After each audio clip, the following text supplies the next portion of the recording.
ತುಂಬ ಕಾಯ್ತಾ ಇದ್ರಿ ಏನಪ್ಪ ಹೇಗೆ ಶುರು ಮಾಡೋದು, ಶುರುವಾಗ್ಬಿಡ್ತೀವಿ ಈಗ. ಸೊ ಏನು ಮಾಡ್ಬೇಕು ಮುಂದೆ? ರಾಧಾ ಮೇಡಮ್ ನಿಮ್ಮಿಂದ ಶುರುವಾಗಲಿ. ನೀವಂತೂ ತುಂಬ ಎಕ್ಸೈಟ್ಮೆಂಟ್ ಆಗಿದ್ರಿ.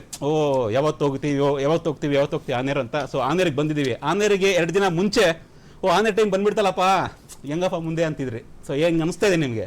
ನನಗೆ ತುಂಬಾ ಬಹಳ ಜನ ಹೇಳ್ತಾರೆ ನನಗೆ ತುಂಬಾ ಕುತೂಹಲ ಇದೆ, ನಾನು ಯಾವಾಗ ಸ್ಕ್ರೀನಲ್ಲಿ ಬರ್ತೀನೋ ಅಂತ ಕಾಯ್ತಾ ಇದ್ದೀನಿ, ಈ ದಿನಕ್ಕೋಸ್ಕರ ಕಾಯ್ತಾ ಇದ್ದೀನಿ. ಡೆಫಿನೆಟ್ಲಿ ಈ ದಿನಕ್ಕೋಸ್ಕರ ಕಾಯ್ತಾ ಇದ್ದೆ. ಆದರೆ ನಾನು ಕಳೆದ ಒಂದು ವಾರದ ಹಿಂದೆ ನಾವು ಯಾವಾಗ ಏಪ್ರಿಲ್ 2ನೇ ತಾರೀಕು ಆನ್ ಏರ್ ಹೋಗ್ತೀವಿ ಅಂತ ಅಂದ ತಕ್ಷಣ ನನ್ನಲ್ಲಿ ಸಿಕ್ಕಾಪಟ್ಟೆ ಭಯ ಯಾಕೆ ಅಂತಂದ್ರೆ ಜನ ನಮ್ಮನ್ನ ಹೇಗೆ ಸ್ವೀಕರಿಸ್ತಾರೆ, ಜನ ಎಷ್ಟು ನಿರೀಕ್ಷೆ ಇಟ್ಕೊಂಡು ನಮ್ಮನ್ನ ಕಾಯ್ತಾ ಇದ್ದಾರೆ, ಆ ನಿರೀಕ್ಷೆಗೆ ತಕ್ಕಂತೆ ನಾವು ಕೆಲಸ ಮಾಡ್ತೀವ, ಜನ ಯಾವ ರೀತಿ ನಮ್ಮನ್ನ ಸ್ವೀಕರಿಸಬಹುದು, ಇದು ಒಂದು ದೊಡ್ಡ ಜವಾಬ್ದಾರಿ, ದೊಡ್ಡ ಹೊಣೆಗಾರಿಕೆ. ಬೇರೆ ಬೇರೆ ಚಾನೆಲ್ಗಳಲ್ಲಿ ನಾನು ಆಸ್ ಎ ಎಂಪ್ಲಾಯ್ ಕೆಲಸ ಮಾಡಿದ್ದೀನಿ. ಒಬ್ಬ ಎಂಪ್ಲಾಯರ್ ಆಗಿ ಮತ್ತು ಒಬ್ಬ ಆಂಕರ್ ಆಗಿ, ಒಬ್ಬ ಚಾನೆಲ್ನ ಮುಖ್ಯ ಸಂಪಾದಕರಾಗಿ ಇದು ತುಂಬ ದೊಡ್ಡ ಜವಾಬ್ದಾರಿ. ನಿಜಕ್ಕೂ ಬೆಳಿಗ್ಗೆ ನಮ್ಮ ಚಾನಲ್ ಯಾವಾಗ ಆನ್ ಏರ್ ಆಯಿತು, ಒಂದು ರೀತಿಯಾದಂತಹ ಆನಂದ ಭಾಷ್ಪ.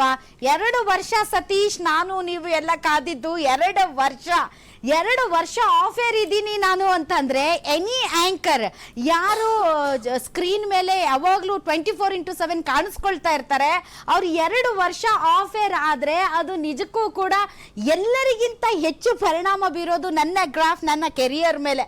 ಬಟ್ ಸ್ಟಿಲ್ ಆಗಾಗ್ಗೆ ನಮ್ಮ digital media, thanks to our digital media, ಆಗಾಗ್ಗೆ ದೊಡ್ಡ ಡೆವಲಪ್ಮೆಂಟ್ಸ್ಗಳಾಗುವಾಗ ನನ್ನನ್ನು ಸ್ಕ್ರೀನಲ್ಲಿ, ಡಿಜಿಟಲ್ ಮೀಡಿಯಾ ಅಂದರೆ ನಮ್ಮ ಫೇಸ್ಬುಕ್, ಯೂಟ್ಯೂಬ್, ಏನೇ ನಮ್ಮ ಗ್ಯಾರಂಟಿ ನ್ಯೂಸ್ ರ್ಡಿಜಿಟಲ್ ಮೀಡಿಯಾ ಇದೆ ಅಲ್ಲೆಲ್ಲ ನನ್ನನ್ನು ತೋರಿಸಿದ್ದಾರೆ.